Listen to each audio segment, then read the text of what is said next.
All right, can everyone hear me if I stand here? Yeah? Okay. Well, hello everyone.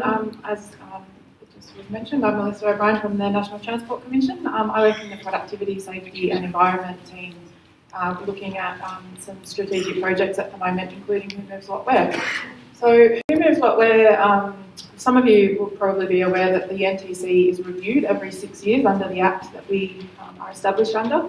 So the last review wrapped up late last year, I think November, and one of the key recommendations that came out of that review was that the NTC should continue its transition to more strategic policy projects. So now that the regulators are fully functional and up and running, the NTC's role is starting to shift to more of a strategic policy role. And one of the key things that we need to do that is to get more strategic information. So this is where the Who Moves What Where project has been born out of. And what I will say is that it is actually covering freight and passenger movements on road and rail, but today I'll just really focus on the road freight side of things. And the report is being released in about an hour's time, so if you'd like to see more of it, you can get onto the NTC website and you can have a look at it. But you saw it here first. You saw it here, I'm impressed. All right.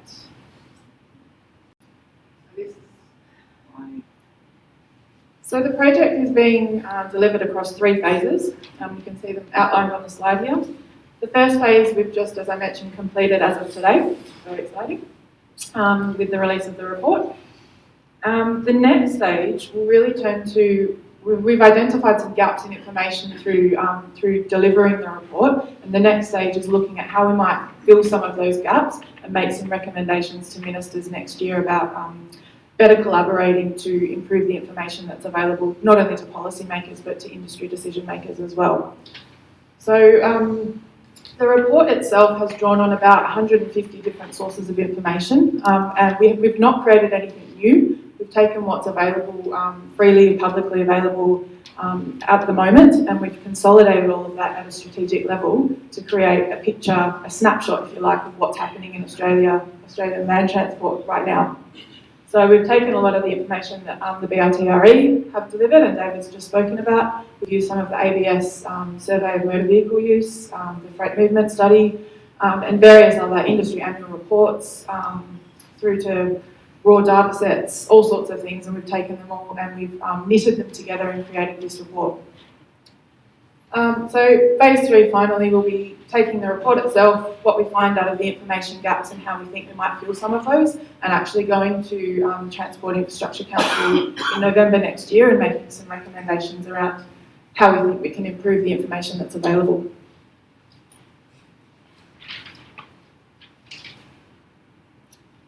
Alright, so today I just want to share some findings with you around phase 1, which is the report itself.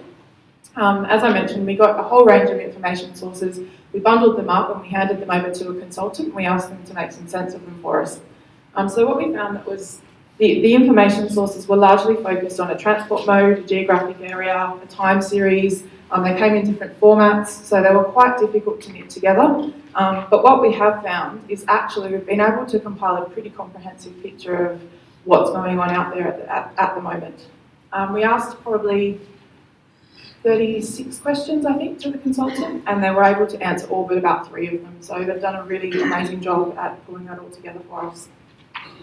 The few places where we've not been able to find an adequate information source, we've actually said in the report that that's the case, and we've been able to make an estimate in a few places using some predictions and different data sets and explained the methodology for how we've done that, but acknowledge that it is a gap and it's something that we need to look at filling. And I'll go into what those were, particularly for the road freight space later on.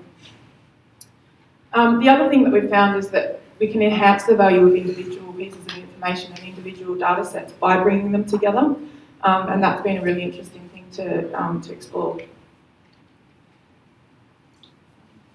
Okay, so what did we find? The freight task is around about 700 billion tonne kilometres. Rail accounts for half of that, and road almost a third. Coastal shipping just under 1/6. So a lot of that has come from the BRTRE information that David covered this morning and some ABS statistics as well.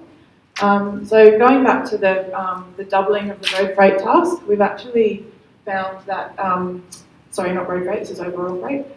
The task has increased by 50% over the last 10 years, and when it comes to road freight, that figure is 26%. And it's forecast to grow another 26% in the forward 10 years, with road freight at 20%. So that modelling is based on some work that the consultant has been able to undertake using BRTRE and ABS data. It's all explained fully in the report. But again, the slowing of economic growth, the economic crisis back in 2008 has actually slowed down the rate of the prediction of growth.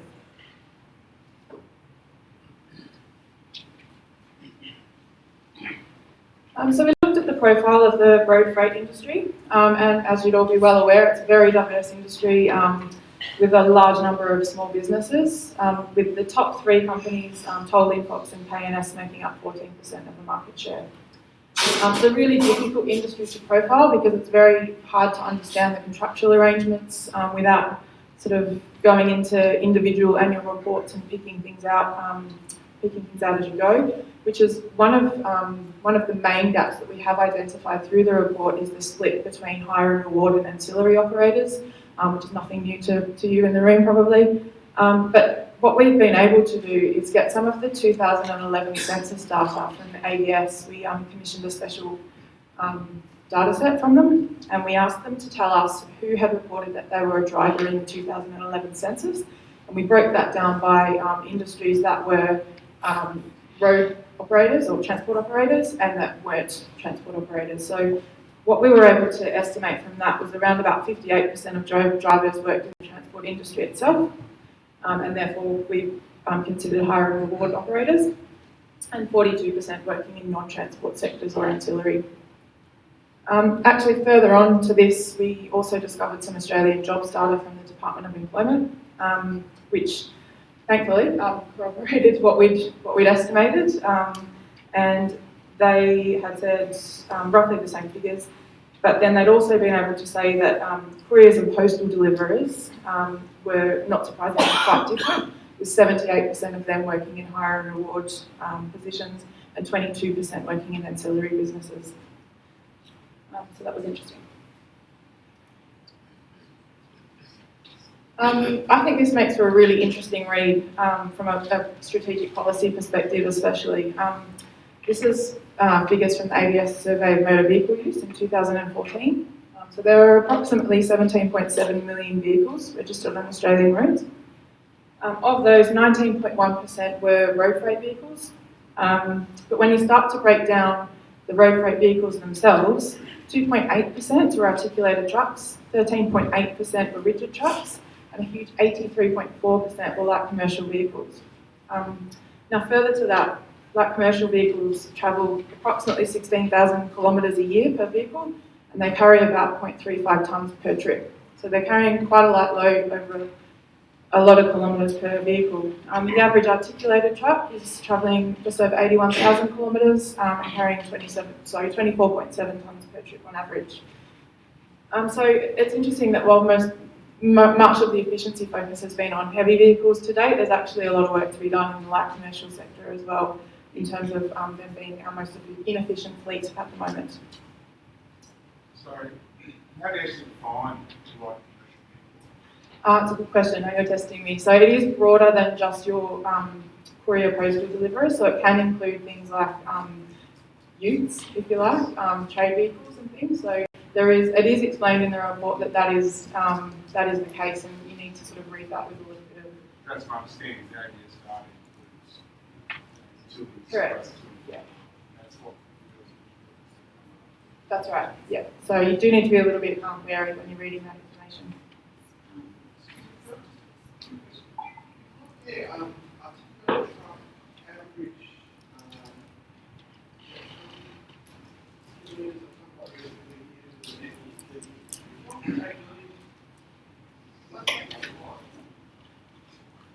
$1.8 million tonne kilometres per year. That's the average, yeah. Was that the question? Yeah. Yep. Oh, sorry, right, yeah, okay. But you got to keep the like truck, truck plus 2 or 3 trials or 1 trial. Yeah, so it's a variety of combinations. Right.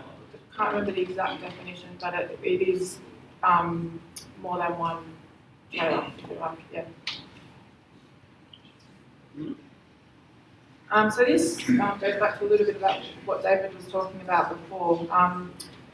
Sets out the major commodity types that are carried by road. The top three segments are food and live animals, crude materials, and tools of trade. So those together make up about 60% of the billion tonnes carried by road freight vehicles. Detailed commodity types, which was discussed a little bit before, is something that we have identified as not necessarily a gap, but something that could be improved upon. And just to give you an example of what we're doing during phase 2, we've already started talking to Australian Border Force around trying to have access to some of the container logistics information that they do keep, and they're open to the idea, and we're working with them to work out what we could have access to, obviously with privacy and commercial and confidence protections around that.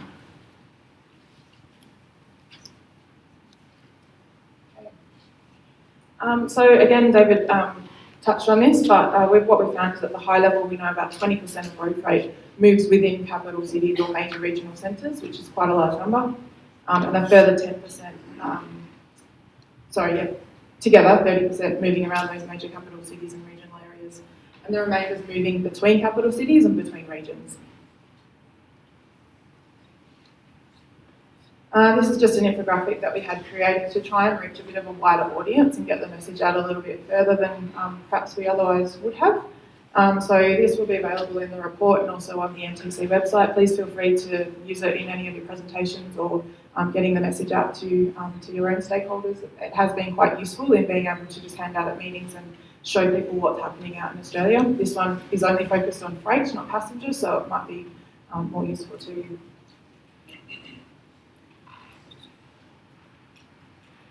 Okay, so the gaps. As I mentioned, we're actually able to answer most of the questions either partially or fully or with an estimate. So when we say gaps, we're really talking about where there's, ability to improve on the information that's already out there, or potential to perhaps collaborate with agencies to get information that we know is there but we can't actually access at the moment. So the main areas that we have identified are higher reward versus ancillary, and a detailed profile of the operators, not necessarily just the drivers. And also, as I mentioned before, the detailed commodity and origin destination patterns for road freight as well, and also rail freight. The next steps for the project will be to put out a discussion paper in early next year, and you're all very much encouraged to contribute to that if you feel that you can. We're looking at, putting out there what we think might be some of the draft recommendation areas that we are going to put to ministers around collaborating better across both industry and government to share existing information, where we think we might be able to collect some new information, if that's the case, and just generally improving the ability of policy and operational decisions that are able to be made with the best information possible. So that's it for me. Is there any questions?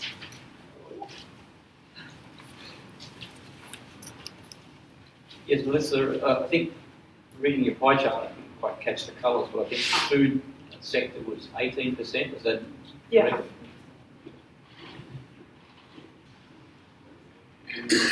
So transport of food represents a pretty significant portion of the pie. Those of us in the refrigerated sector continuously frustrated by the lack of visibility of the Australian refrigerated transport fleet. If you want to know how many buses are registered in Australia, it's freely available. Who did it, what type of bus it is, how many axles, what sort of engine, everything about that vehicle is known. For a refrigerated vehicle, trailer, truck, small truck, or whatever, that stuff is invisible. And given the importance of food transport to the lives of the community, food security, biosecurity, food safety and all that kind of stuff, it's in the interests of the government to know exactly how many food transport vehicles there are in Australia. Right now, I don't think you can tell us the size of the fleet? Certainly not myself. I don't know about David from BRTRE, but I think that's exactly the kind of thing that we want to hear about. You know, what do you need to know, and why do you need to know it? So perhaps if we can chat in the break, and I can take down what you're after. Certainly, you know, we want to hear that, and we want to hear the reason for it. And the obvious solution to me is have a checkbox on a re-registration form which says, is this vehicle a tanker? Is this vehicle a refrigerated vehicle? Is this vehicle a flat top? What is it? That would give you instant vision of the whole industry in 1 year. I think there's a lot of call for checkboxes on registration information for all sorts of things. So it's a matter of picking and choosing, I think, the most important things. But love to hear more from you. That's definitely the type of comment that we're after. So if anyone does have ideas, come and speak to me, or get onto the website. My email address is on the project page if you would like to email me. I will touch on that in the Also, in the report that's going to be released in an hour, you keep mentioning the questions. Are they going to be listed? Of the 36 questions? I don't believe they're listed in the actual report, but they are in the request for tender, which is also on the website. So they're available to view. The headings within the report are largely based on what we questioned for the consultant. So, you know, you could probably sort of determine what the questions were just by looking at what the subheadings are. They've really based the report around them. Listen, you had a slide earlier on talking about 40,000 businesses, top 2 to 3 have 14 to 30% share. Can you just explain a bit more about that? About the market share, or 40,000 transport. Yeah, so what we found is there's around, I think it's 42,000 road transport operators, with the vast majority of those having one truck in their fleet. I think it was 0.5% had 100 plus trucks in the fleet, around so I think it was 30%, something smaller, had 2 to 4 trucks. I'd have to go back and double check, but... So the top 2, 3 companies have 15-40% more or more of the trucks registered. They've got 14% of the market share, so... What's the market? It would be based upon their economic contribution and also the trucks that they hold. It's a whole range of indicators. I'd have to look in the report and get back to you on the specifics of it, but it's not the fleet that they hold, it's the market share that they hold. Okay. Yeah. Do we know how many of the vehicles registered are owned by those big companies, like the Lip Rocks, Analyst and the... It's not covered in our report. I don't actually know the answer to that. I'm not sure. Yeah, they're making up 40% of the market. So a lot of freight, a lot of trucks. Yeah, absolutely. Yeah. Hi, it's a sort of term that has disappeared a little bit with the exit of the carbon tax over the last few years, but are you planning to track carbon footprint of road freight, vehicles, large trucks, small trucks, whether I'm aware of companies that, for instance, have a full-time business carrying ice cream from Brisbane to Melbourne, and ice cream from Melbourne to Brisbane, which seems counterproductive from the carbon footprint perspective. So it's not actually covered in the scope of this project, but again, the report has already been used by the Department of Environment in their carbon emissions reporting program, and we're working with them to work out how we can actually, I guess, coordinate information better so that we understand what the impact actually is. And I think that's the first step in being able to then do something about it. What we've also got underway is a National Productivity Framework Issues paper, which is another project that I'm looking after, so that there is an issues paper around some of those issues out there at the moment, so please have a look at that as well, and put a submission in if you would like to. Is there a move to measure you said the road transport is 726 billion tons per kilometer. Are you going to measure it year-on-year basis? Because in the US they have found that the cargo movement year-on-year is a lead indicator of the GDP. So if that goes up, the GDP goes up 2 months later.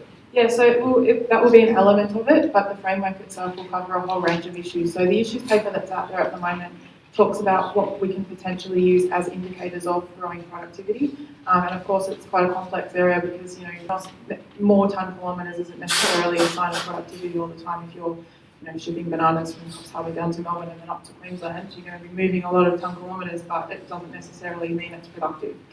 So it does talk about some of those indicators that we can, again, knit together and create a framework from. But yeah, again, have a look at the issues paper and please put a submission in. The more information that we get, the better it's going to be in the end. Good. Thank you very much, Melissa. Very interesting, and I'm sure there'll be a lot of discussion